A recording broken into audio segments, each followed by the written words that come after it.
The time has come. The robot apocalypse is finally here, and it's up to you and your team to save the day. As the Heavy, you gather the troops together and prepare for war. You have little time to prepare, and the pressure is on. So, as the Heavy, how do you get ready for the biggest battle in all of TF2? That's what we'll be discussing today in How to Play Heavy in Man vs. Machine.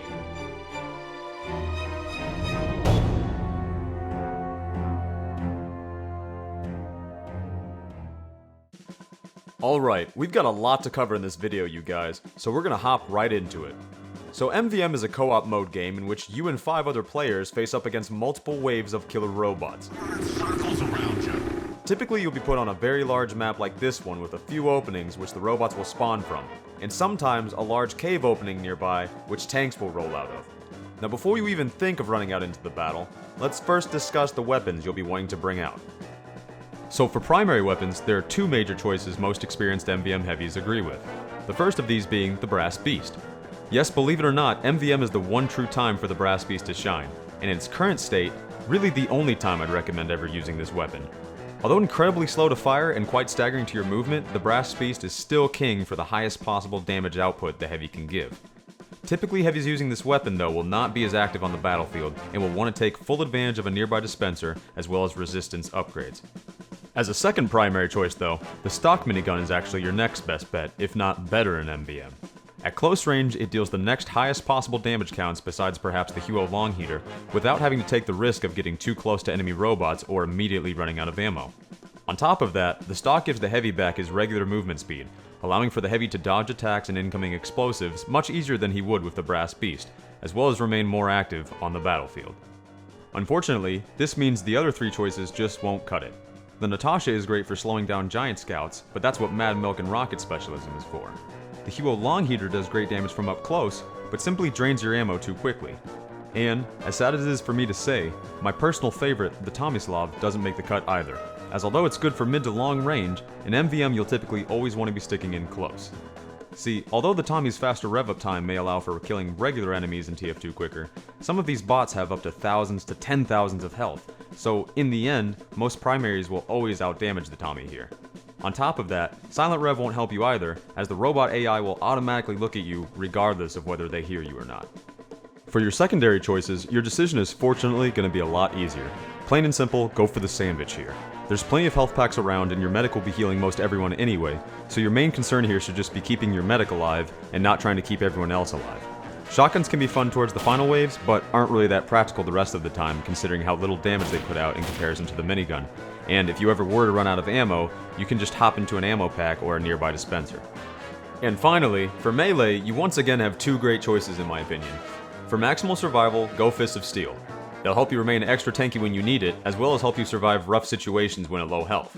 Just remember not to pull these out against the Demo Knight or heavy melee bots, as getting hit by a melee weapon will cost you 100% more damage than normal. And for a second choice, believe it or not, I'd actually highly recommend the new Gloves of Running Urgently. Yes, although health drain is a thing, simply only use these when in dire situations then, such as escaping quick as possible for health packs, or for running up to certain points where your team needs you.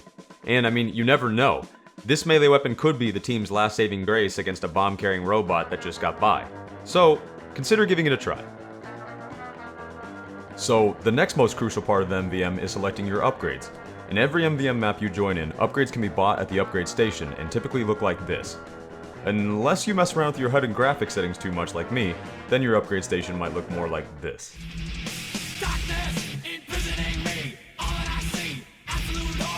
But anyways, let me go ahead and show you what my suggestions are for upgrades. The first box you'll see open at the upgrade station is your gun upgrades. For Heavy, this is one of your most important selection boxes. As you can see, your options to choose from here are going to be projectile penetration, firing speed, ammo capacity, destroy projectiles, knockback rage, and health on kill.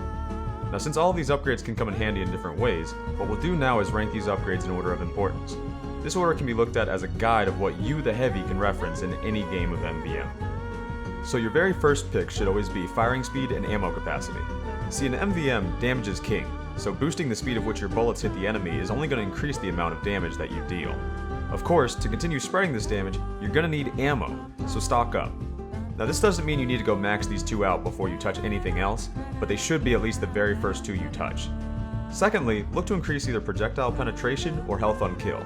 Now this is a very situational choice because, honestly, if your medic and Engie are good enough, you may never need to touch health on kill at all. However, if for some reason you're missing either a medic on your team or they're just a bit lacking in overall skill, consider adding it. If, however, everything is going well and your medic is doing fairly well, consider going for the projectile penetration instead. As we've already established, damage is king in MVM, so this will only help you lay out even more damage, as now your bullets will not only hit their intended targets, but the enemy robots behind them as well. One tip about using this, by the way, make sure that while using this, you watch how you position yourself towards the upcoming waves.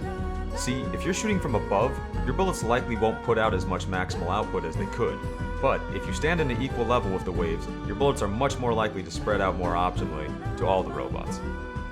For third pick, absolutely go for Knockback Rage. Although this upgrade is looked at as kind of a gag upgrade by some heavies, it can serve a significant purpose in later waves, which we'll come back and touch on later. And lastly, if you've got the extra cash, look to upgrade Destroy Projectiles. This is one of those cool upgrades that's not entirely needed by a great team, but can really help out one that's not. Basically, you'll now be given the ability to shoot rockets and demo nades right out of the sky, although sometimes this upgrade doesn't always work perfectly. For a better chance of actually hitting the robot's projectiles though, make sure to aim for the body of robo soldiers, as their rockets tend to come out around that area, and aim for the heads of robo demos, as the demos tend to lob their nades slightly up at an angle. So now that the hard part's out of the way, the rest is pretty easy. If you click onto the box to your left, you'll now be shown ways to upgrade yourself, the Heavy. After the first wave, you'll typically always want to try and balance what you spend your money on between these upgrades and your weapon upgrades. So, plain and simple, the first thing you should upgrade here is crit resistance. Most of the time you'll be able to survive a few shots from the enemy robots, however 1 or 2 crit hits, and you're history. Secondly, look to upgrade any of the other 3 resistance upgrades according to what enemies are shown to be coming in the next wave. Use this preview bar to your advantage, as knowing what enemies are coming up ahead may cause you to want to change your resistances around. After this, simply every other upgrade in this box is pretty unnecessary, but can be fun to add in some of the last waves if you have the cash, so consider it then.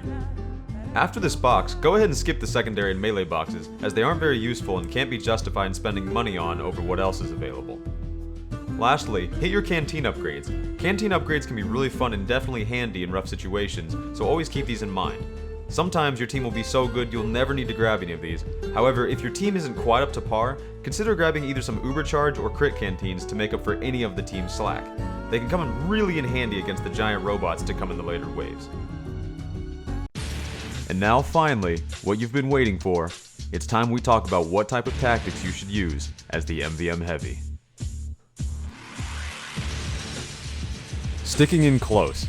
While facing the robots, you're mostly going to want to stay within mid to close range, although close range is optimal if you think you can afford it. Obviously, the closer you are, the more damage you'll do.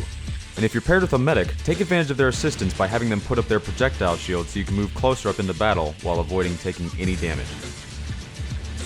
Using dispensers. To ensure you always keep a good amount of ammo and health, stay close to your engineer's dispenser. Typically, a good engineer will upgrade dispenser range right off the bat. However, if they don't, simply ask them to.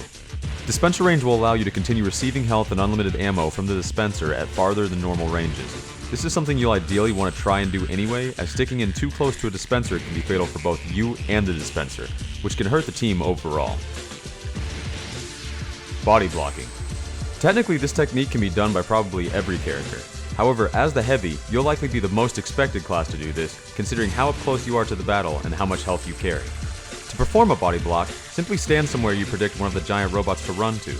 The giant robots will run up to you and get stuck. Now this typically means that the giant robot will only be focusing you at this point, so make sure you can handle whatever they're going to throw at you when you do this. Knockback Rage. Now this upgrade might seem gimmicky at first, but believe me, it really comes in handy in later waves. With the upgrade Knockback Rage, Heavy can push back any and all robots besides the tank. That's right. Even the boss robots can't fight back against this effect. Now, the best way to build up the knockback rage meter is to continually shoot at robots with high amounts of health, like tanks and giant robots, rather than shooting at spread out groups of regular robots. Once the meter finally reaches full, you'll be ready to use this upgrade for a limited amount of time. Besides just pushing the robots back, some major strategies you can use knockback rage for are separating enemy medics from their healing targets, shooting giant robots into death pits,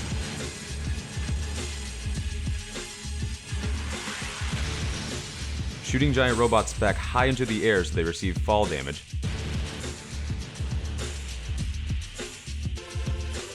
and holding back sentry busters so your endies won't have to deal with them. Although, make sure if you do this last one, you burst the sentry busters far away from anyone in your team. Believe me, if your team is in real trouble though and you happen to pull off some of these tricks, they will be very grateful. Tank priority. Tanks are definitely an important enemy to watch out for, as they can roll through with a whopping 60,000 health at their highest. Now, although you might think the Heavy would be the perfect class to fight against this, the Heavy is actually really not great against the tank. The reason for this being is that the MVM tank comes equipped with 75% minigun resistance, making the Heavy actually one of the weakest classes to fight it. On the bright side though, the tank doesn't come equipped with any other resistances, meaning the tank can still be devastated by fellow pyros, soldiers, and demos. So basically, this just isn't the Heavy's job. Unless your team really needs the help, your general rule of thumb against tanks should be this: shoot them up hard while they're passing you by, but don't chase them once they get well past you. Leave them to the classes that can deal more damage than you in this case, and stay to help with the upfront battle lines.